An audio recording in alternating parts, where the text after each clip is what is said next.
امریکی وزیر خارجہ اینٹنی بلنکن نے جمعرات کو واشنگٹن میں قائم جارج واشنگٹن یونیورسٹی میں صدر بائیڈن کی چین کی پالیسی پر بات کرتے ہوئے کہا کہ اگرچہ امریکہ چین کے ساتھ کوئی تنازع کھڑا نہیں کرنا چاہتا لیکن اپنے مفادات کا دفاع کرنے کے لیے تیار ہے۔ وزیر خارجہ نے کہا کہ بیجنگ کی طرف سے صدر پوٹن کی اس جنگ کے دفاع سے جو یوکرین کی خود مختاری کو ختم کرنے اور یورپ میں اثر و رسوخ حاصل کرنے کے لیے ہے، ہم سب کو محتاط ہونا چاہیے، جو انڈو پیسیفک ریجن کو اپنا گھر کہتے ہیں۔ انہوں نے یہ بھی کہا کہ ہمیں ان خطرات پر توجہ مرکوز کرنی چاہیے جو چینی حکومت سے دنیا کو لاحق ہیں۔ اس بارے میں مزید جانتے ہیں مونا کاظم شاہ سے، جو اسٹیٹ ڈپارٹمنٹ سے اس وقت بذریعہ اسکائپ ہمارے ساتھ ہیں۔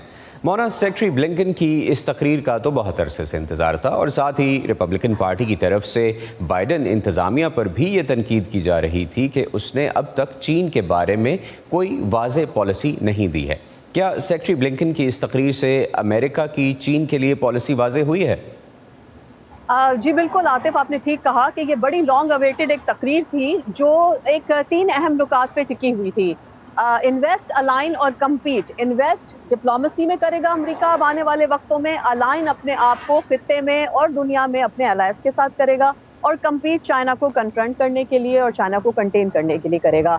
یہاں پہ یہاں پر سیکریٹری بلنکن نے جو ہے وہ یہ بھی کہا کہ وہ نہیں چاہتے کہ دنیا جو ہے وہ چائنا کو پک اینڈ چوز کرے امریکہ کے ساتھ دوستی رکھنے کے لیے۔ وہ یہ بھی نہیں چاہتے کہ سر جنگ کسی کیفیت ہو۔ ساتھ ہی انہوں نے امریکہ میں مقیم جو چائنیز لوگ ہیں ان کو پریز کیا کہ وہ امریکن فیبرک کا ایک بہت بڑا حصہ ہیں۔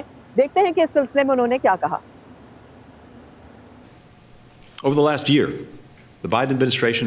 گزشتہ سال بائیڈن انتظامیہ نے ہمارے قومی استحکام کو بروئے کار لانے کے لیے ایک جامع حکمت عملی تیار کی اور اس پر عمل درآمد کیا ہے۔ ہم تنازعات یا کسی نئی سرد جنگ کی تلاش میں نہیں ہیں، اس کے برعکس ہم دونوں سے بچنے کے بارے میں پرعزم ہیں۔ ہم چین کو ایک بڑی طاقت کے طور پر اس کے کردار سے روکنے کی کوشش نہیں کرتے، نہ ہی چین یا کسی دوسرے ملک کو معیشت کے فروغ یا ان کے عوام کے مفادات کو آگے بڑھانے سے روکنا چاہتے ہیں، لیکن ہم اس بین الاقوامی قانون، معاہدوں، اصولوں اور اداروں کا دفاع کریں گے جو امن اور سلامتی کو برقرار رکھتے ہیں، افراد اور خود مختار قوموں کے حقوق کا تحفظ کرتے ہیں اور امریکہ اور چین سمیت تمام ممالک کے بقائے باہمی اور تعاون کو ممکن بناتے ہیں۔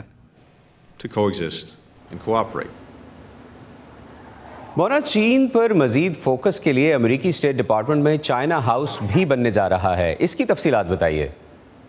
جی بالکل عاطف، یہ انویل کیا گیا چائنا ہاؤس کا پروجیکٹ۔ یہ ایک وائڈ انٹیگریٹڈ پروگرام ہوگا اسٹیٹ ڈپارٹمنٹ کا، جو ایڈمنسٹریشن کی پالیسیز جو ہے وہ ان کو لاگو کروائے گا چائنا کے اوپر۔ اس پروگرام کو کہا جا رہا ہے کہ یہ امریکن ڈپلومیسی کا یا سفارتکاری کا ایک بہت بڑا امتحان ہوگا، شاید اس دہائی کا۔ اس کے ساتھ ہی جو ہے وہ جو بیسکس، جیسے میں نے آپ کو شروع میں بتایا تھا کہ الائن اور کنفرنٹ کے اسی کے زمرے میں اگر دیکھ لیں تو کوآپریشن جو ہے وہ اپنے الائز سے بہت چاہتا ہے اس وقت امریکہ، اور اسی کے بیسس پہ رکھ کے یہ سارا پروگرام جو ہے وہ چلے گا۔ دیکھتے ہیں کہ آگے آنے والے وقتوں میں امریکہ اور چین کے حالات جو ہے وہ کیا مختلف ہوتے ہیں یا اسی طرح سے ایک طریقے کی سر جنگ چلتی رہتی ہے۔ مونا، وقت کی کمی کے باعث ہمیں اس سیگمنٹ کو یہیں ختم کرنا ہوگا۔ تھینک یو فار جوائننگ اس دس مارننگ۔